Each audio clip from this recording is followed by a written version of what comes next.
You're watching the Daily Climate Show on Sky News. Coming up on today's programme, climate villains, the charge levelled against the UK by Greta Thunberg and Vanessa Nakate, the two keynote speakers at the pre-COP26 youth event.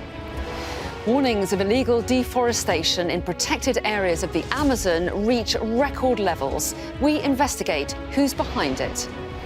And how illicit drugs taken at Glastonbury have worked their way into a river and threatened already endangered eels.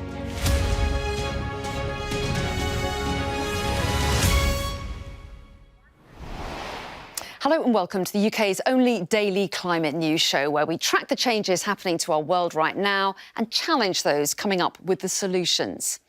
There's now just over a month to go until the COP26 climate summit begins in Glasgow. But today, a three-day pre-COP youth event got underway in Milan with a scathing message for the summit's hosts from the keynote speakers Greta Thunberg and the Ugandan climate activist Vanessa Nakate. They accuse the UK of being climate villains and of textbook hypocrisy over the granting of new licences to extract North Sea oil and gas. Well, the pair were speaking to our climate change correspondent Hannah Thomas-Peter, who joins us now live from Milan. Hannah.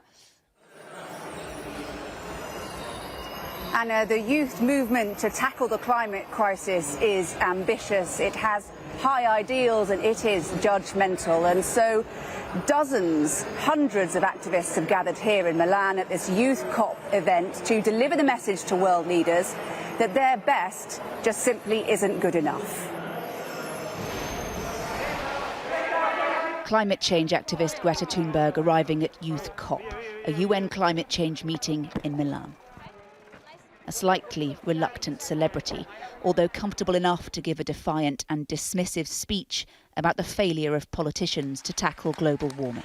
This is not about some expensive, politically correct green act of bunny hugging or blah, blah, blah. Build back better, blah, blah, blah. Green economy, blah, blah, blah. Net zero by 25. Our hopes and dreams drown in their empty words and promises. These words will ring in the ears of world leaders as they gather for the next major climate summit being held in Glasgow later this year, known as COP26. And Thunberg, along with Ugandan activist Vanessa Nakate, had some harsh criticism for the country in charge.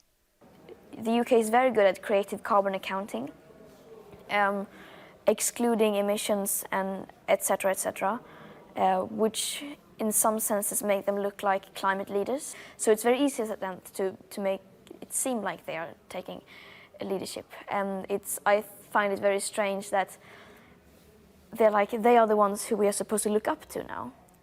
But they are objectively one of the biggest climate villains, which I find very strange. Do you think of the United Kingdom as a climate villain? I think they are, because true climate leadership doesn't mean opening new coal power plants or funding new oil fields. I think that is not true climate leadership. I think true climate leadership is prioritizing the people and the planet over profits. Have you given up on them? Well, I haven't given up on them, because if I give up, it means communities like mine will continue to face the worst of the climate crisis. I agree with Vanessa. This is not the time to give up. Of course, we are speeding in the very wrong direction, but there are still, of course, many people who are trying and who want to do good. Bound up as it is in politics and realism, COP26 in Glasgow is unlikely to meet the high ideals of the youth climate movement. They may not have given up, but they probably will be disappointed. So, Hannah, some strong criticism there of world leaders. But will those people attending the COP26 summit in November take notice of what's being said in Milan? Well, it's hard to ignore things that Greta Thunberg says. She is a global celebrity when it comes to the climate change movement. Just apologise for the drumming in the background. It's the end of the day here in Milan and people are letting off some steam and listening to some live music. But Alok Sharma, the UK's president of COP26, has just said in a speech to these youth activists that the rising tide of anxiety about a lack of action on climate change is the shame of his generation, and he knows he's still got some huge problems to solve before everyone gathers in Glasgow. There is no agreement, for example, on how to phase out coal. There still isn't enough funding for developing nations to tackle the climate crisis, and dozens of countries still have not submitted more ambitious plans to reduce carbon emissions. All of those things need to get sorted. It doesn't look like there's a clear path to a solution for any of them. And so Boris Johnson and Alok Sharma and all of the other world leaders gathering in Glasgow are going to have a real task on their hands. Hannah, thanks very much indeed. Let's take a look at some of the day's other climate news now. And levels of cocaine and MDMA high enough to harm wildlife have been detected in the river running through the site of Glastonbury Festival. Researchers from the Centre for Environmental Biotechnology have discovered that populations of the European eel, a critically endangered species, are being affected. Revellers have been asked to use toilets provided by organisers in future, as the drugs may have entered the river as a result of public urination. An installation of a lifelike face of a young girl drowning in the tide has appeared in Spain. As the tides rise and fall, the fiberglass figure is submerged and uncovered each day, and according to the artist Ruben Orozco, is a warning of the consequences of climate change. And scientists are spraying droplets of ocean water into the sky to form clouds in an effort to save Australia's Great Barrier Reef. Researchers working on the Cloud Brightening Project are using microscopic sea particles to thicken existing clouds and reduce sunlight. This in turn lowers the ocean's temperature, which prevents coral from becoming bleached. Now, deforestation in the most protected parts of the Amazon could reach record levels this year. Analysis by Sky's Data and Forensics Unit of Brazil's deforestation alert system shows a record area of forest covered by warnings that illegal clearing may be taking place. So let's take a look then at the map, and you can see the dark dots that you can see here are deforestation alerts recorded between January and August of this year, and they cover more than 2,300 square miles of forest. Now, over 9,000 square miles have been affected since Jair Bolsonaro became president in 2019. And this increase is affecting designated conservation areas protected by law, and that's the green areas that you can see here. Now, Jamak is a protected national park which borders the remote town of Novo Progresso. Now, deforestation alerts here are 5 times higher under President Bolsonaro than they were in the 2 years before he took office. Well, Sky News' Data and Forensics Unit has discovered who's behind some of this illegal deforestation in this area. Victoria Elms reports. Illegal deforestation by cattle ranchers, gold miners and loggers is happening right across the Brazilian Amazon. And in protected areas like the Jamak National Forest in the state of Pará, the issue is getting worse. Satellite images like these show us that deforestation is happening in remote parts of the forest that are difficult for authorities on the ground to detect. In June 2020, this area appears untouched. But by July 2021, the area is patchy and brown. The area is being deforested, and we found out who's behind it. The neighbouring plot of land gave us a clue. It's an area registered to a key political figure in Novo Progresso. He's one of 4 consecutive former mayors of the town to have been fined for damaging protected parts of the forest. His one-time deputy, who's now the mayor of Novo Progresso, was fined as recently as August 2020. But how does that relate to our other plot? Well, using information given to us by Brazil's Environmental Protection Agency and public databases, we found that this fine was handed to the current mayor's mother, Marta Smolsky-Dill. She's twice run for Novo Progresso Council and runs a hotel in the town. We wrote to Miss Dill about this but received no response. But it's not just local political leaders. There's a whole web of individuals deforesting the area for profit. Businessman Ezequiel Castanha was one of 24 local people arrested in 2014 and 2015 in a major criminal investigation. Authorities called him the biggest deforester in the Amazon at the time. Industry leaders and politicians in Novo Progresso have campaigned for years to reduce the size of the Jamakjim National Forest. They feel the status of the park is an unfair restriction for those who moved to the area decades ago on the promise of economic prosperity. The current mayor met with Brazil's vice president to discuss the cause last month. It's a view that President Jair Bolsonaro's government is sympathetic to. What is new is that you have a federal government where the president is saying that he doesn't like environmental NGOs. They're eco-terrorists. He's signaling to local politicians that the federal government is no longer necessarily a guardian of the forest. And under his environment ministers, the whole infrastructure is becoming immobilized. President Bolsonaro said last week that increased efforts to tackle illegal activity have meant that deforestation rates fell over 30% in August compared to the same month last year. But as our investigation shows, deforestation levels have remained consistently high since he came into office, and it's politicians and leaders at all levels who are allowing it. Victoria Elms, Sky News.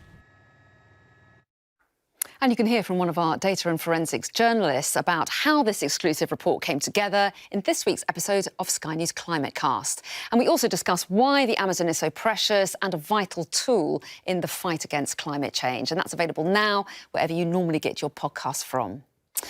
Do stay with us. Coming up after the break, I'm going to be joined by Dr. Shihu from the University of Oxford's Environmental Change Institute and a Senior Associate at the Energy and Climate Intelligence Unit and environmental consultant Richard Black. They're standing ready and waiting right now. We're going to be discussing the impact Greta Thunberg has had on the world and if we're too reliant on the Amazon rainforest.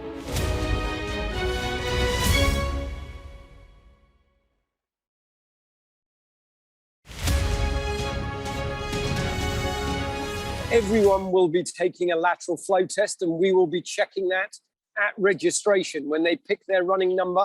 And in picking up their running number, they're going to hand over the bag of the kit that they want to wear once they've finished. This means that we have more space at the finish area on the mouth. And at the start, what we've done is put everyone into over 40 different waves of runners. So that we've spread the start over an hour and a half. So the course will be less crowded and this is outdoors. Everyone will have had this lateral flow test, huge amount of money being raised for charity, and outdoors is the best place you could possibly be. We've had an incredibly difficult last 20 months. We've been in our homes. We've been missing being with people. We've been apart. That sense of community has been lost. And I think that with all the procedures that we've put in place, and we work with the government, the events research program that we put in place for an event that took place at Kempton Park back in May. Then we did one in July, the first closed road event in London later on in July, and then the Vitality Big Half in August. We've been gradually testing various procedures, getting these events bigger, and we are very confident with what we're doing. And people doing these events have been so happy to be able to be together, to feel safe, and to get that incredible sense of community. It is truly an amazing place to come to visit. I'm near Canada Gate. You might be able to hear the Canada geese behind me. And we've got elite athletes. We chartered a plane from Kenya and Ethiopia that arrived in Heathrow this morning. So the elite athletes have started to come in. And again, it is, we've got David Weir, the greatest athlete in the world in terms of the London Marathon. He won the mini marathon 6 times. He's won the marathon 8 times. He'll be back. And we're just so delighted to be part of this. This event is back after 889 days.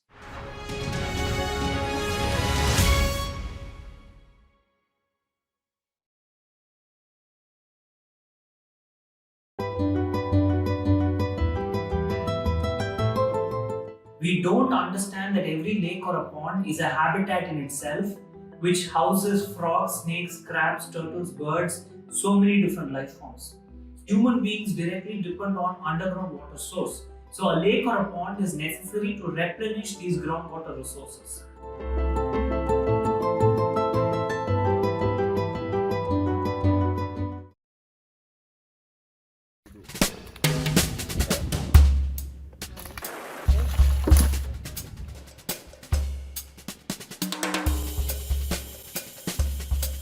Cercando as áreas, limpando as áreas e progressivamente avançando com os plantios. Isso daqui é uma sentença de morte para os manguezais.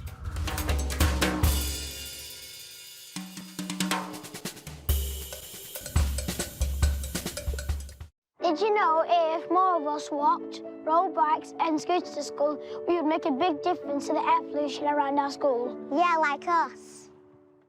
It will be a chilly start to Wednesday with some scattered showers. There will be plenty of sunny spells through the day, but it will feel rather cool in the breeze. The showers will mainly be focused in the west. Cloud will thicken across Ireland and Northern Ireland later as the next weather system approaches. Taking a look at the Daily Air Quality Index, where levels of air pollution are bandied from 1 being low to 10 being very high, the windy conditions will tend to keep air pollution levels low on Wednesday. The Air Quality Report, sponsored by Philips Air Purifiers. Hello and welcome back to the Daily Climate Show on Sky News. Now, we're going to get straight to discussing the climate issues of the day now with Dr. Cece Hu from the University of Oxford's Environmental Change Institute and Senior Associate at the Energy and Climate Intelligence Unit and environmental consultant Richard Black. So good evening to both of you. Really good to see you both. Thanks for coming. Now, why has Greta Thunberg had such an impact on the world? How did a Swedish schoolgirl skipping a day of school to sit outside her country's Parliament go on to address the UN and be nominated for the Nobel Peace Prize? Was it simply the right time, or are young women simply more appealing world leaders in a world unenthusiastic about its political leaders? So let's discuss this now. And Cece, to you first of all, there are a lot of eco-activists out there. So why do you think Greta Thunberg has managed to end up with such a large profile? What's the secret of her success, do you think? Yes, thank you so much for having me. I think what is so special about Greta is that she has two very unique qualities. The first one is that she has this thing about not being afraid of being alone. And if you look at how in the past, her journey, she was advocating for climate change alone for a long time before she was noticed. And she couples this with really this kind of second quality, which is this strong sense of purpose. And this purpose is so passionate that she feels really so strongly about that her school strike for the climate has really now grown into a global movement. She has inspired millions to take action and demand action for climate change. And clearly a huge number of people follow her and support her. But also, Richard, she gets a lot of criticism as well, doesn't she? Let's just take a look at what Donald Trump said about her. He said, Greta must work on her anger management problem, then go to a good old-fashioned movie with a friend. And he's not alone. She's sparked a bit of a backlash from a number of people, hasn't she? So she's not altogether popular. Why do you think she attracts the criticism? I think anyone who is a successful environmental campaigner attracts criticism from people who do not like environmental campaigning. And she's been spectacularly successful, the biggest kind of meteor that streaked across our heavens probably in the last decade or so. It's kind of ironic, really. Some of the most vocal critics have been newspaper columnists in the UK who tend to be middle-aged men. And of course, it shouldn't be an 18-year-old Swedish schoolgirl who's telling people what to think. It should be middle-aged men writing for British newspapers. That's their job, surely. That's interesting. But also, Cece, what about the question of whether or not she's being listened to? I mean, she obviously makes headlines, but is she having an impact? I think she herself has talked about the youth summit that's going on in Milan now, saying they don't listen to us. Emissions are still rising. The science doesn't lie. Is she cutting through at all? I think she really is. I think the fact that she has managed to inspire so many people to take action is the fact that she is being listened to. And the government officials there also have, opened up these discussions for young people to bring in their voice. There is progress, but, I think there is more to be done in order to bring more young people onto the table and have these discussions. What do you think, Richard? Do you think that these young climate activists are being heard? I mean, there are concerns amongst them that they're not being. They feel they haven't got the agency. A lot of them are too young to even vote. But do you think that they are having an impact? Yes, I think they're absolutely having an impact. They are being heard. And just coming back to one of these, the question that you asked initially, Anna, what makes Greta Thunberg so successful? One of the key things about her and a lot of the other young women around her is that they are utterly authentic. They don't pretend to be scientists. They don't pretend to be, interested in going into government. They are just telling it as they see it. And that's massively appealing. Of course, with every government, there's a difference. There's a stage between accepting what the science is and accepting what public opinion is, and then actually enacting policy. And that's the difficult bridge. And that's perhaps where they're not quite having the impact that they would want to have. So Richard, briefly, do you think that COP26 will take notice of what's been said at the Youth COP?